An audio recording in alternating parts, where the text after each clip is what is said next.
দিনাজপুরে gas cylinder বিস্ফোরণে ৮ জন দগ্ধ হয়েছেন। তাদেরকে দিনাজপুর মেডিকেল কলেজ হাসপাতালে ভর্তি করা হয়।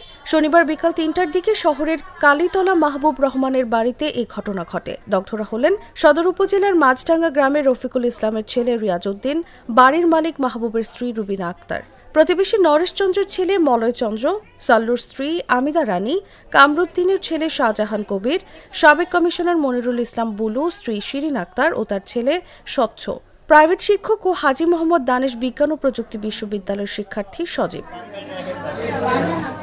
দগ্ধ সজীব বলেন, দোকান থেকে নতুন সিলিন্ডার বাসায় আনা হয়। সেটি সংযোগ দেওয়ার পর থেকেই লিকেজ দেখা যায়। লিকেজ বন্ধে কয়েকজন চেষ্টা করার এক পর্যায়ে আগুন ধরে যায়। ওই অবস্থায় রিয়াজ উদ্দিন নামের এক ব্যক্তি লিকেজ বন্ধ করার জন্য পুনরায় রান্নাঘরে প্রবেশ করে। এই সময় সিলিন্ডারে বিস্ফোরণ ঘটলে আগুন দেখতে আসা প্রতিবেশী সহ ৮ জন আহত হয়। সবাই আমরা বাইরে চলে আসছি, এটার কাছে বাইরে গিয়ে দাঁড়াচ্ছি।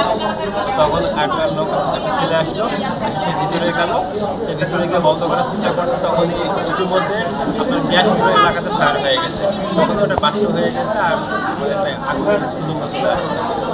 যারা কাছাকাছি ছিল না কেউ বেশি আহত হয়েছে। আমি এটার কাছে ছিলাম, তো আমার গায়ে এসে পড়ছে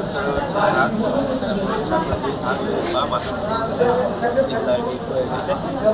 যারা বেশি ভিতরে ছিল ওদের অবস্থা খুব ভালো, আর যারা ভিতরে ছিল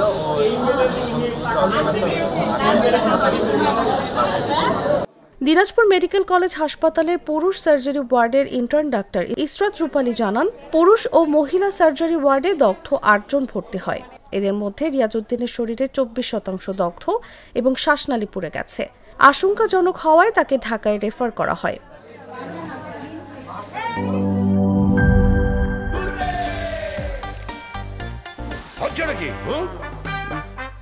সিচুয়েশন যেমনই হোক, হুররে থাকলে নো টেনশন।